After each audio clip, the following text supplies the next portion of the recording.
Hey, everybody. Welcome to Odd and Untold, the podcast where we talk about all things strange and spooky. This week, I'm going to be bringing you some Bigfoot sightings from Rhode Island. Uh, and this comes to us for a few reasons. One, I had a listener on Spotify named Rock who requested I do Rhode Island. So, Rock, this one's for you and everybody else in New England. And speaking of New England, the New England Patriots lost the Super Bowl. So sorry, guys. I know I have a lot of fans up in Massachusetts and Maine and just Connecticut, New England in general. And last week I did Bigfoot sightings near Seattle in honor of the Seattle Seahawks for winning the Super Bowl. So this week, well, some New England stuff. And it just kind of overlaps with Rock's request that I do Rhode Island. I'm still doing listener audience requests. So if you do have a request and you want me to do Bigfoot sightings in your state or county or any cryptids or UFO sightings, shoot me an email, jason@onanduntold.com, and I'm happy to explore those for you in a future episode. So with that being said, let us get into Bigfoot sightings in Rhode Island. Okay, so before I get into the sightings, I'm going to do a quick little geographical overview of Rhode Island. And if you're watching, you can see I have a little map pulled up here, and you can see Rhode Island.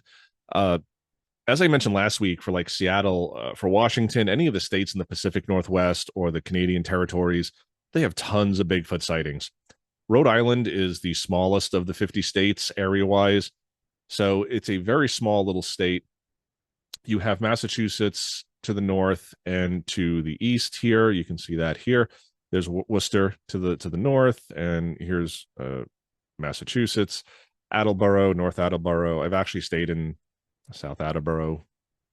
Was lots of fun. We're seeing a U2 concert up in Massachusetts way back in the day. But the two counties that we're going to focus on tonight are the only two counties in Rhode Island that have sightings, and that's Providence and Washington. So it's sort of the northernmost county here and the southernmost county. And like I said, borders on the eastern portion of Connecticut. So you have Norwich, New London, Wyndham. And like I said, to the north, you have Worcester, Norfolk. So Massachusetts, Connecticut. And yeah, so, and of course, Providence County has Providence, Rhode Island, which is the capital of Rhode Island. It's the biggest city in Rhode Island. One of the three largest cities in New England, I believe. So very cool to have Bigfoot sightings, again, very near or just on the outskirts of a large metropolitan area, big city. So let's get into some of those Bigfoot sightings. All right, so a first sighting is an early morning sighting by a motorist along Route 6 near Foster, and this happened April 15th of 2010, Providence County, Rhode Island. Location details: this was on Route 6 east going from Connecticut into Rhode Island. Nearest town is Foster. Nearest road is Route 6. She was on Route 6. And she says, I was driving along Route 6, crossing the Connecticut state line into Rhode Island. The road is very dark and heavily wooded in this particular area. As I was traveling east, something quickly moved across the road in front of me. I was driving approximately 55 miles per hour, which is normal for a highway. Once I registered what I was seeing, I also realized that whatever it was, it had walked on two legs. It cleared the guardrail on the side of the road in one step and was gone. I was very spooked. The whole incident lasted less than 30 seconds, though I think about it often, especially when I drive through that area. No other witnesses. She hadn't heard of any other experiences in that area. Again, if you're not like really into Bigfoot, you're probably not hearing that noise. You're not paying attention to it as much, unless it's like a really big local story. She says this was approximately 2 a.m. The area is forest, though swampy in places, and we hear this a lot: swamps, wetlands, creeks, rivers, streams, ponds. The road has guardrails on both sides to prevent cars from falling into the wetlands on either side. And we have a follow-up investigation report here by BFRO investigator D.A. Brake, who says, the witness is a professional behavior analyst, and the following additional information was obtained during a 20-minute phone interview. The witness is very familiar with the two-lane state road and specific area in which the sighting took place, having traveled the road numerous times in the past and at the same general time. The witness was traveling with young children who were asleep in the back seat, and she was on her cell phone driving east when the sighting took place. So I don't know if she was on a phone call, if she's just using her GPS. I don't know. She observed a dark bipedal animal move with a relatively fast, steady gait across the road from her right to left as an oncoming westbound car was approaching in the distance. Her car passed the animal after it had stepped over the guardrail adjacent to the westbound lane and observed the animal take a few steps down an embankment and then disappear from sight. She described the animal's movement in crossing the road and stepping over the guardrail as smooth and fluid. The approximate distance of the animal from the front of the car as it traversed the road was indeterminate. However, it was of sufficient distance that she had time to slow down. So it didn't cross like right in front of her. She wasn't like skidding to try to avoid this thing. As the bipedal animal crossed the road, the witness's car headlights caught the lower half of the animal's body, which she described as hairy with no reflected light. The section of Route 6 on which the sighting took place is relatively flat, with swampy, relatively dense woodland on both sides of the road. This area is very dark at night due to the absence of ambient light from streetlights, nearby homes, or businesses along the road. So, very sort of remote area. The general area is marked by low rolling hills and wetlands within relatively large tracts of uninhabited state protected land. The sighting took place in the Pawtuxet River watershed, which is characterized by deciduous trees and mixed forests, coupled with freshwater waterlands.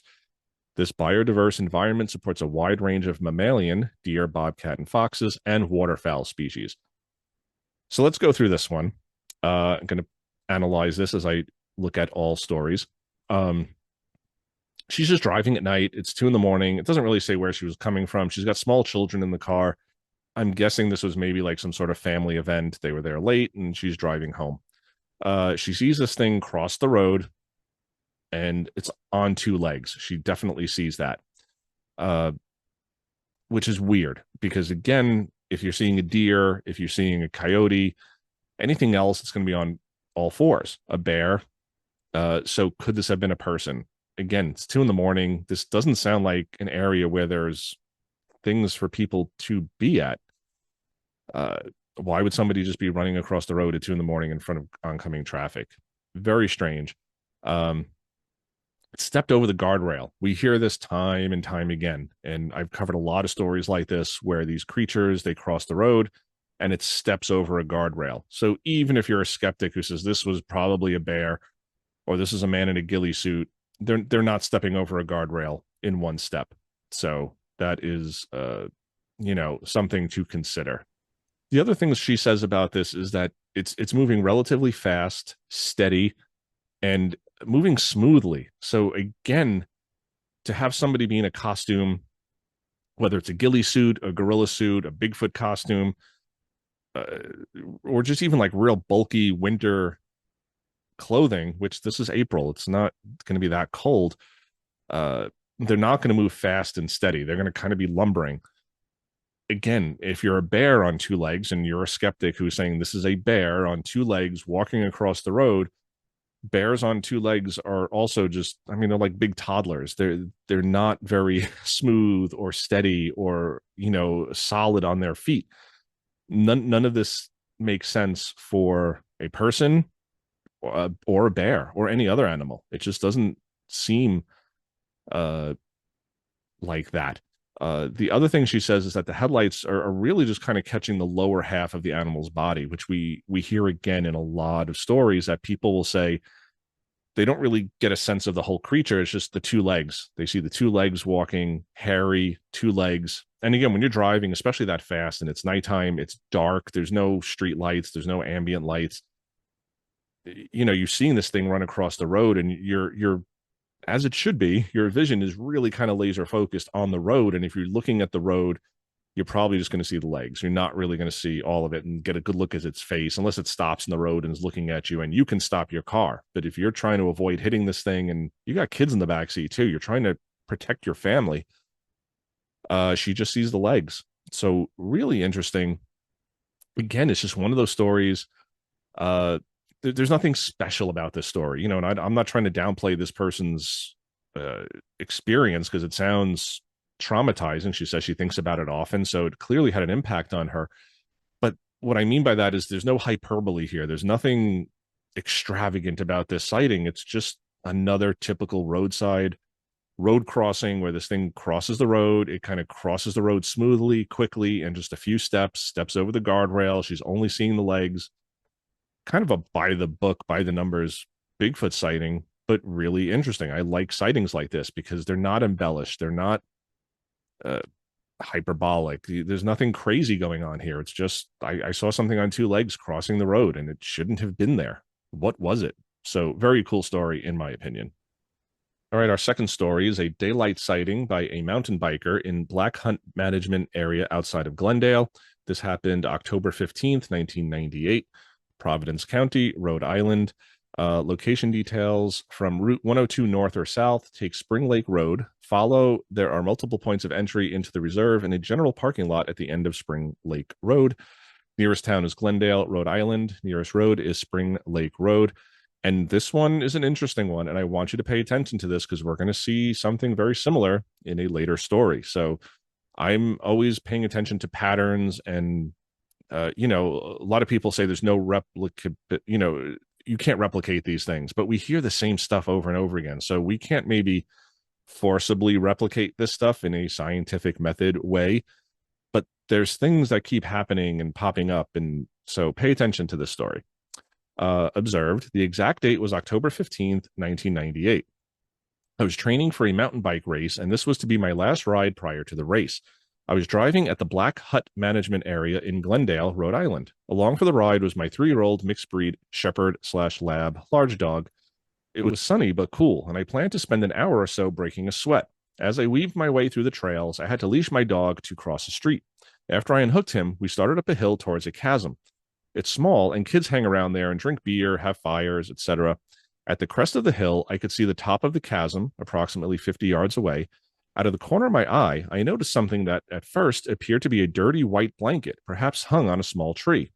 Suddenly, I think it heard us. It turned as it was squatting with its back to me, saw me, stood up, and disappeared into the woods. We hear this a lot, just these people see something and then it stands and walks off on two legs. I was shocked and could not believe what I had just saw. From my vantage point, I would say the animal was white or gray, but very dirty. In no way did it resemble a man. I did not see the face clearly, but from what I did see, the full rear view, although it stood fairly erect, its gait and posture was like an ape. The arms were not long like a gorilla, and oddly, it was nowhere near 7 feet tall. I'd estimate maybe 6 feet at best. I reversed my direction and rode immediately to the top of the chasm. I looked for footprints and hair, but didn't find any. I walked a short distance in the woods in the direction where it disappeared. My heart was pounding so loud I could hear it. I knew it was nowhere in the general area because my dog was not barking. Again, pay attention to your animals. Anytime there's an animal nearby, fox, coyote, deer, my dog barks and will usually chase. That happens to a lot of animals, a lot of dogs. Interesting point is that my dog never barked, and I don't think he saw, heard, or smelled it. I noticed no unusual smell in the area, and also noted no signs of broken branches and no way to determine its direction. I've told 1 or 2 people, and in November of 98, a friend and I, with video and digital camera, spent 2 weekends hiking in the area directly behind the chasm with no results. I also snowshoed in the area after the first snow. I was starting to believe I had imagined it. In 2002, I met a hunter in a bar and asked him if he ever hunted at Black Hut. He said yes, and once I saw a white gorilla there. I had chills and related my story. The differences were in color. He stated white. The one I saw was more gray, and said the one he saw was 8 feet tall. Still, same place, same type of sighting. What made me write this is the 2 other Rhode Island sightings seem to be similar. I wish I could have seen it longer and closer. So like I said, there's going to be a pattern here. No other witnesses. Other stories, he says, as stated, a hunter related a similar incident in the same reserve. This was about 4:30 p.m., bright, sunny, and brisk. Follow-up investigation by BFRO investigator Nick M., who says, witness seemed credible. After first-hand investigation in the area, I found no evidence of activity. However, I did notice the topography matched other known Bigfoot activity areas, so it's a squatchy area. This is an interesting one because we do hear about different colored Bigfoot. Usually it's this kind of black or brown or reddish brown. That's the norm, but we do hear blonde, we do hear red, we do hear white or gray. Sometimes it's like a silverback gorilla sort of thing. But we do hear about these lighter colored ones. And I think most people, they think of like the abominable snowman is white. And that's, that's not exactly true. But people do talk about these lighter colored Bigfoot. And I just think it's interesting that he hears another guy talking about this before he hears this witness's story and says, yeah, I saw a white gorilla. He doesn't call it a Bigfoot. He just says, I saw a white gorilla. Weird. Very, very weird. Um, and again, there's not a lot of hyperbole in this story. There's no exaggeration. He's saying it's not even 7 feet tall. He says it was just about 6 feet tall.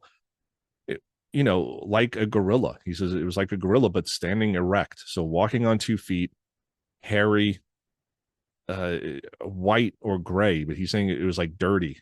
And again, we hear this sometimes with some of the hair. People will say it almost looks like they came out of like a beauty salon. Like it just looks clean and combed and very well groomed. And then others are just matted and there's like sticks and mud. And, I guess they're just like people. Some of them take better care of themselves. I don't know. But very strange to see this creature. Again, it just the lump or the stump or the other thing, the thing in the woods that people see and they're like, oh, what is that? And then it stands up and walks away. Just very strange. And we hear this over and over and over again. And interesting that the dog didn't notice it, because usually dogs do notice these things. And that's why I say pay attention to your animals, because even if you're not seeing anything or noticing anything or sensing anything, if your dog is like at attention, pay attention. If your dog doesn't want to go down a certain trail, don't go down that trail. Something's there. And I'm not saying it's Bigfoot. It could just be a bear or a wolf or a mountain lion. But if your dog doesn't want to go somewhere, listen to your dog. So let us move on. Okay, so we're going to leave Providence County now. We're moving into Washington County. And I'm including this story and you'll see why. I don't typically like tree knocks or stick formations or tree structures or things like that, but I'm going to include it here. This is from Washington County, possible stick formation found by hiker in the Great Swamp. And this is from October of 2006. So it was fall. He's saying it was early, like within the first week. Washington County, Rhode Island. Location details: from I-95 south, merge onto Rhode Island 4 south towards North Kingstown. Take exit 5B to Exeter and continue on 10 Rod Road. Turn left at South County Trail, left at Kingstown Road, right at Watson Road, right at Liberty Lane, then left at Great Neck Road. So pretty good directions here. Nearest town is South Kingston. Nearest road is Great Neck Road and observed. He says, I have recently become very interested in Bigfoot research, and based on reports that I found on this website of previous incidents in the area, decided to go to Great Swamp in Rhode Island to look for any evidence of Bigfoot. After walking 30 to 40 minutes down the main trail, beginning from Great Neck Road, I took a smaller path off of the trail for about 5 minutes. That is when I noticed a young tree that was snapped in half at about 6 feet off the ground. More noteworthy, however, was a stick formation that I found a little bit further down the path on a slightly elevated area of land. It was small, maybe 3 feet high, but constructed in the same woven-looking manner characteristic of other possible Bigfoot stick formations. Other than that, I did not find anything else unusual. It may not be extremely compelling evidence, but I figured it was worth telling experts who could then take it as far as they saw fit. Also noticed nothing else observed that was noteworthy, no other witnesses.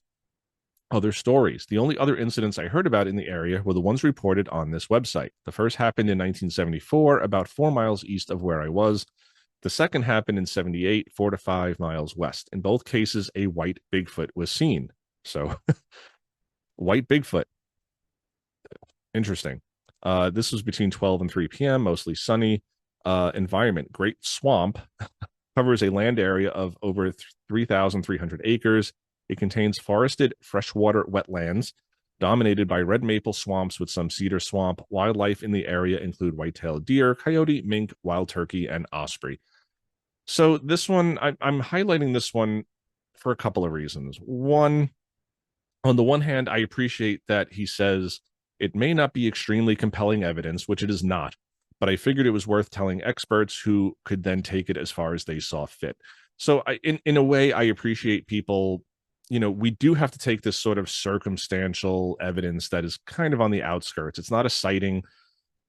It's interesting in a way, but we can't always attribute it to Bigfoot. And it doesn't seem like he's doing that. On the other hand, he kind of mentions that he's become very interested in Bigfoot recently, and he's kind of looking at reports, and he's going out to look for something. And of course, he finds something. And that's sort of the thing that bothers me is, your focus determines your reality. If you're going out in the woods looking for evidence of Bigfoot, you're going to find it. Not because it's real evidence of Bigfoot, but you're going to see a broken tree branch. You're going to see a weird footprint. You're going to, or not even a footprint, but like an indentation in the ground. And you're going to hear something break. You're going to hear a tree knock, and you're going to say, "Oh my God, that was Bigfoot," because you got Bigfoot on the brain. And it's really a rough way to investigate, and it's tough. It's kind of a double-edged sword, because how do you investigate Bigfoot without investigating Bigfoot? It's really tough. But I do think a lot of people, their judgment gets clouded because now they're just kind of laser focused looking for Bigfoot. So, oh, a broken tree, it must have been Bigfoot. And they don't really take into account, maybe it was snow load, maybe it was a storm, maybe it was just kids, maybe there was a bunch of kids in the woods and they broke this tree and built a little structure. Like, why is it only 3 feet high? Wouldn't a Bigfoot, if an 8 foot tall humanoid is going to build a structure, it's probably going to build something very big. So to have something on the ground, he's not really describing it. There's no photo of it. I can't really take this one seriously. If you're not seeing Bigfoot doing it, if it's a howl, if it's a tree knock, if it's a tree structure, how do we know it's not somebody else just in the woods who's interested in Bigfoot, who's now howling, and you're hearing that because you're interested in Bigfoot, and you're like, "Oh my God, it's Bigfoot howling at me." It's just another researcher a mile away who's howling into the darkness, and then you howl back, and you're both thinking like, "Oh my God, that's Bigfoot," and you're just talking to each other. The tree structures don't really interest me, because nobody ever says, "Hey, I came across Bigfoot building these things." It's just people see them in the woods and they say, "Oh, there's no way kids could have done this. There's no way hunters could have done." Like, why not? Like, does it make sense? Not necessarily, but it makes a lot more sense that a human being did this, or that it's just natural tree fall, deadfall. And I've seen that too. People will post pictures on the internet and it's like, "Look, Bigfoot made an arrow," or "Bigfoot, made the letter A." And it's like, how would Bigfoot know how to make the letter A? It just makes no sense. It's far more likely a person or just a random, and most of these look random. Like, people will have to draw the red circles and they'll have to overlay, Photoshop things on it. Look, if you connect the dots, it's an A. Well, how does Bigfoot know the English alphabet? It just makes no sense. So I appreciate that he's saying, "Look, this is not compelling evidence." And it's because it's not. So I do appreciate that. But I just wanted to highlight the story, not saying that this guy didn't see something unusual. Again, there's not enough detail here, so I'm not putting him down because I don't know what he saw. But without that info, I it's not compelling. And he's got Bigfoot on the brain, so there's no follow-up investigation here. There's no other details. So sometimes these witnesses come across my podcast. So witness, if you come across this, there's no name here. But if you come across my podcast and would like to give me more information, I'm very happy to speak with you. Like I said, I'm trying to play devil's advocate a little bit here. But I do like that you admit that this is not compelling evidence, because some people, just every broken branch in the woods, that's definitely Bigfoot. And if you don't believe them or if you question them, they get angry. So I'm not trying to do that. I do appreciate that you have a much more reasonable and rational approach to this. So kudos to you, sir, or madam. Okay, our penultimate story for the episode. Mother and son see Sasquatch close up from the road. This is from summer of 1978, Washington County, Rhode Island. Location details: in a development off Route 112 in Charlestown, known as Five Seasons. Nearest town is Charlestown. Nearest road is Route 112. And observed: I've told very few people this story for fear that they might think I'm crazy. The only reason why I'm taking the time to report this is because of a recent entry a friend of mine who knew my story told me about. My story takes place in Charlestown, Rhode Island in the late 1970s. My mother and father and I lived in a wooded area abutting the Indian Cedar Swamp. Again, we're hearing swamp, wetlands. Very interesting. And property owned by United Nuclear, which probably comprises several thousand acres. The property surrounding our home was mixed white Atlantic juniper swamp, scarlet, red, and white oaks with old-growth white pine stands mixed in, with a dense understory of briars, mountain laurel, and blueberry bush. We lived off a road with 3 houses on it, so not very densely populated. The houses were all built close to the entrance of this development. The road was part of a series of roads that were put in at the start of the development. The roads were oiled gravel and had been left to grow in after years of little or no use. It looked like the developer had started and went belly up. So kind of rustic here. These roads were great to ride bikes on or take an evening cruise on after bringing my father dinner at his second job. My mother drove a baby blue Mustang Mach 1, and she would drive around the roads with me looking at deer before we retired to our home for the evening. As a kid, I remember this being a highlight to the evening. I was at the time maybe 8 years old, and my mother and I, on this particular night in the late 1970s, commenced our ride around the roads to see if we could see any deer. It had been raining earlier, with thunder and lightning mixed in. Now it was just raining. We were rounding a corner on one of the roads that paralleled the Indian cedar swamp, and as we started downward, we noticed the road was obstructed by a large, blown down oak tree. The tree had green leaves. This makes me think it was summer or early fall on it, so it had recently come down, we guess maybe in the storm earlier, possibly lightning. The road was very narrow, and the brush along the side of the road made it difficult to back the car around to turn around. The rain was falling, but not heavy. The wipers were on. The headlights on the car were on as well. As my mother turned the front end of the car, the lights cast on the left side of the road where the tree had been broken off from its stump. We were maybe 1.5 car lengths from the stump. Beside the tall, fractured stump stood what looked like a large white or yellowish white ape. It was maybe 6 to 7 feet tall. Its hair was long, face flat, long, massive arms. Its head appeared to be without any neck, and its chest was broad. My mother and I froze momentarily, 5, maybe 10 seconds, and the figure remained still, staring at us. My mother floored the car into reverse. I remember the terror of it all.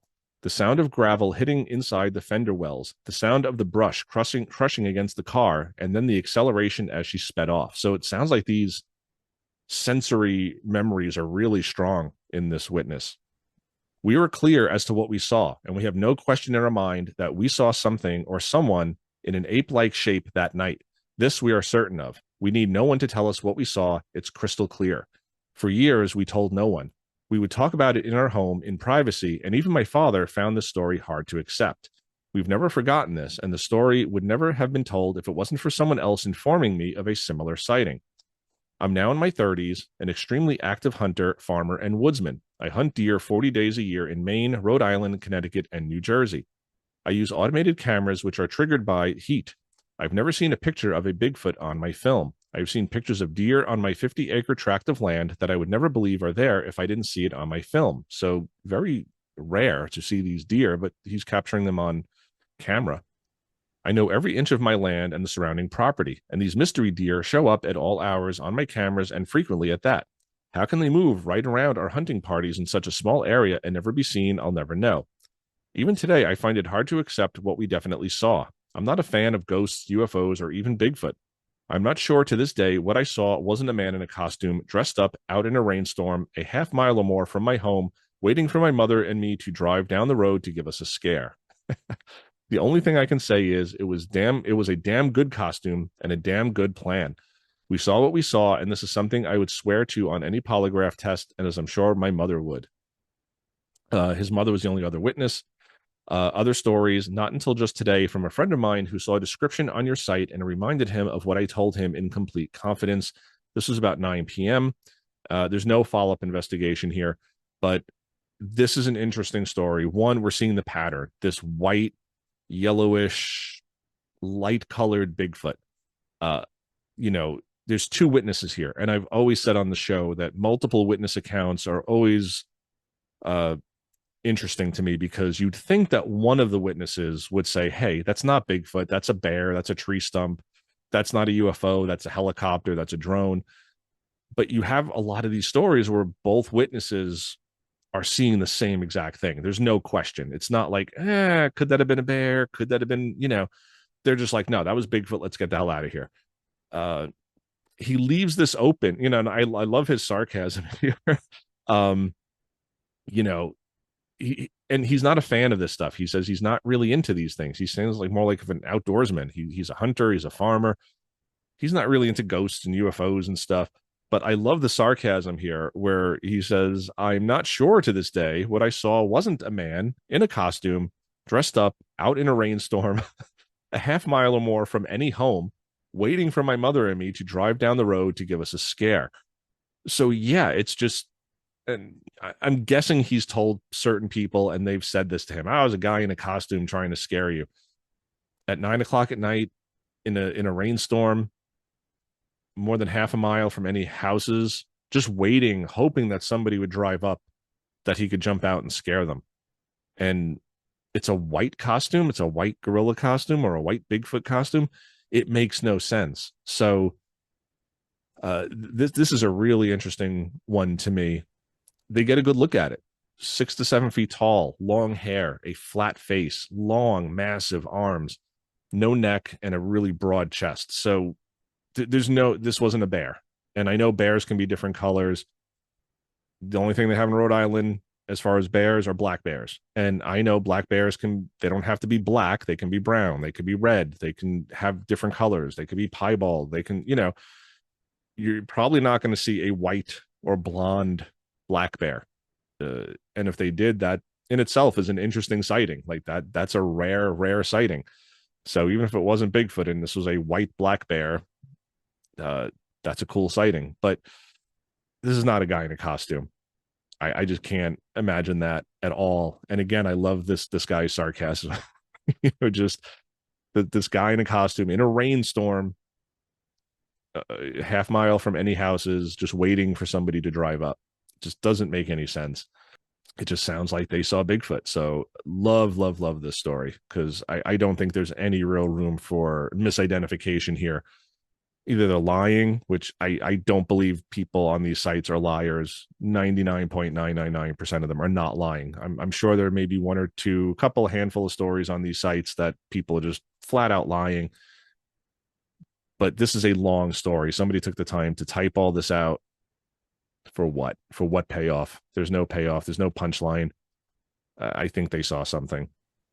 Okay, so our last story for the evening. Bicycling student has nighttime encounter. And this is from September of 1974. It was a Sunday. He doesn't remember the exact date. This is from Washington County, Rhode Island. Location details: Great Swamp area, Narragansett Indians. Nearest town is Wakefield. Nearest road is Perry Avenue. And observed: while attending University of Rhode Island in the fall of 1974, I would stay at my girlfriend's mother's house on weekends because I only had a 5-day meal book plan. It was Sunday evening, about 10 p.m., when I decided to head back to school on my 10-speed bike. Very dark in the area because it was mostly wooded, country-like setting, but yet city. I was going down her street and noticed my front center pull brake needed to be adjusted. I stopped under a street light at the end of her street, which is an intersection, to adjust the brake. Directly in front of me was a small field that sloped down and away from me, pitch black background, tall grass, and a few bushes being lighted by the street light. Typical of New England: oak, maple, and pine trees. As I was fixing my brakes, I began hearing very loud footsteps of a biped coming from the field on the slope side, more like a crushing thud. I could hear the actual compression being placed, like someone dropping a heavy metal ball/rock on the ground. I looked up to see if I could see anything and just said to myself, "It's nothing," and went back to fixing my brake.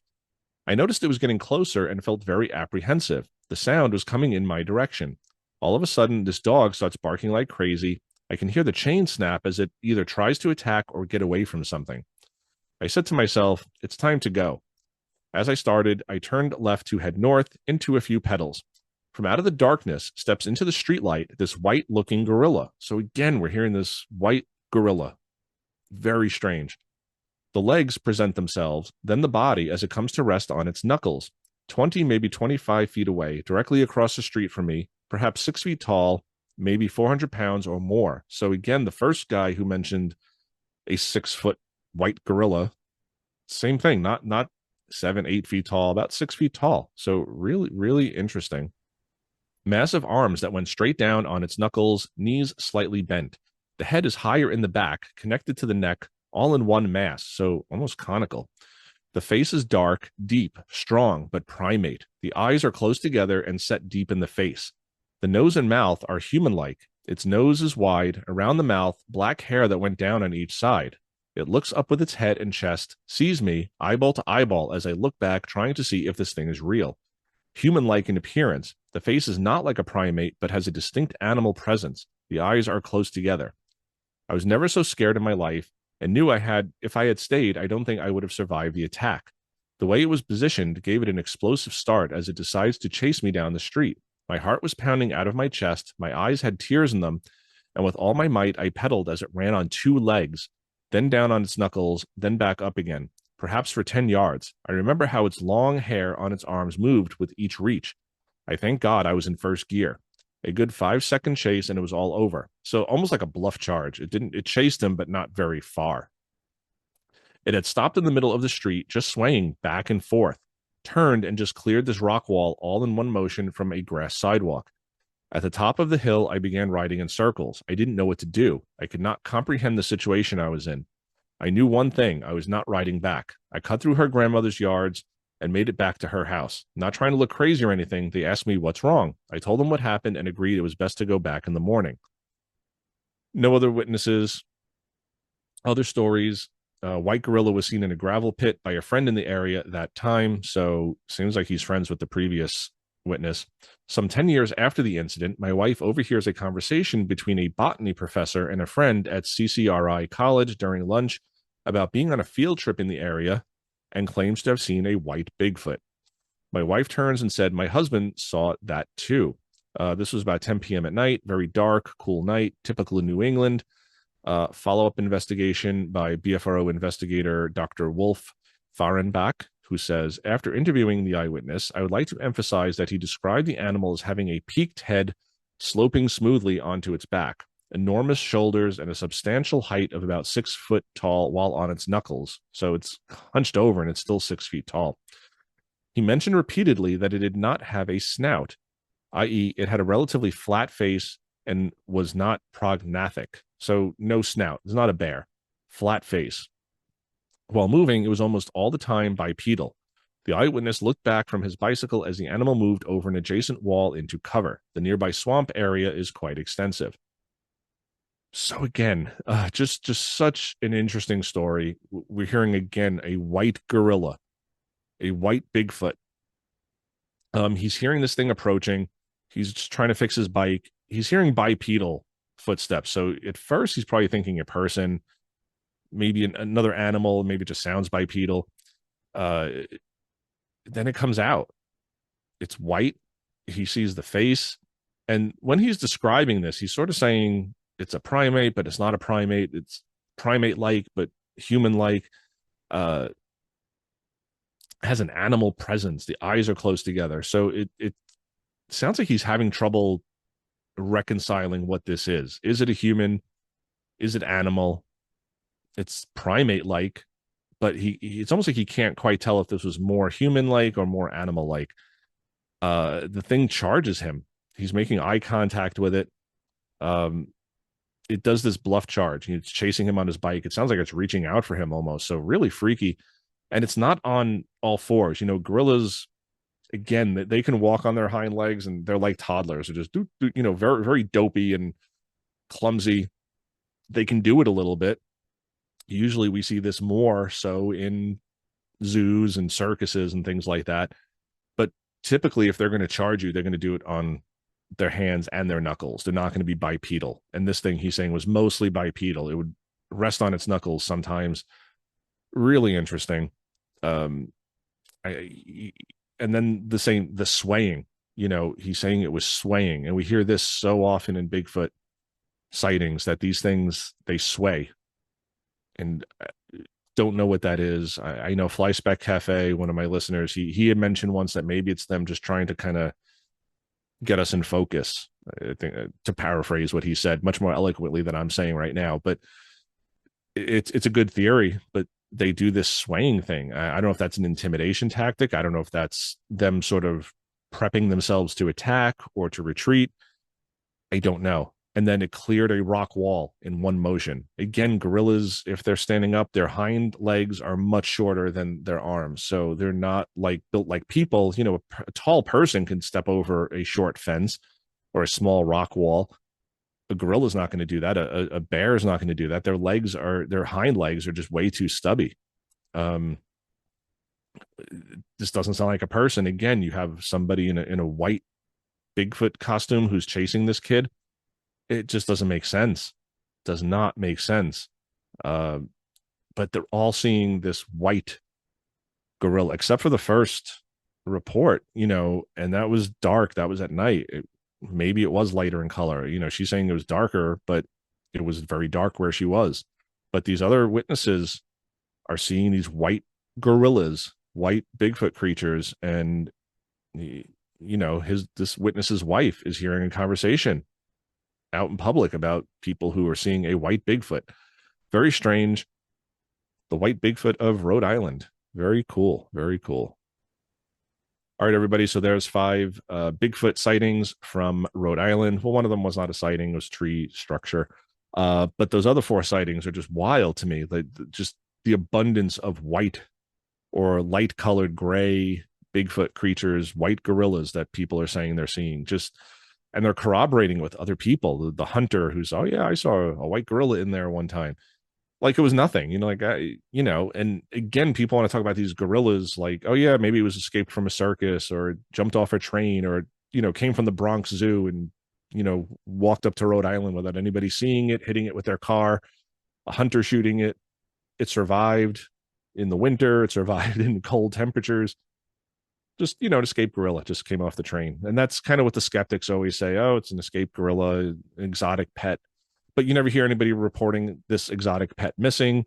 And these reports are sort of very scattered. They're not in the same area. They're not in the same time frame. I could buy an escaped pet, but I haven't heard of too many white gorillas in existence. Maybe a silverback. And the only one that sounds really like could have been a gorilla is this last story because it went down on its knuckles. But the kid's also saying, it was on 2 legs chasing him, not on its knuckles. So make of that what you will. So very cool stories from Rhode Island. This again was a listener story. So if you guys have requests, I take requests. So shoot me an email, jason@oddanduntold.com, and I'm happy to cover your town, county, state, cryptid, local ghost story, local UFO sightings, whatever you want me to cover in this realm of spooky stuff. I'm happy to do so. Until next time, everybody, question everything. Was this an escaped gorilla? Was the tree structure made by Bigfoot or just Boy Scouts lost in the woods, kids playing? Question everything. It's the only way we get to the truth. Until next time, everybody, embrace the weird. I'm very weird. Look at my t-shirt. I'm just very strange. And rock and roll. See you next week.